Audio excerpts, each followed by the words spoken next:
mechatronics instructor for the CTA programs. Mechatronics is a new term in the United States for past mechanical engineering.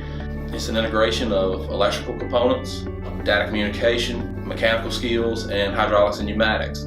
We bring students in from 3 different counties, 3 different school systems, Halifax, Charlotte, and Mecklenburg counties.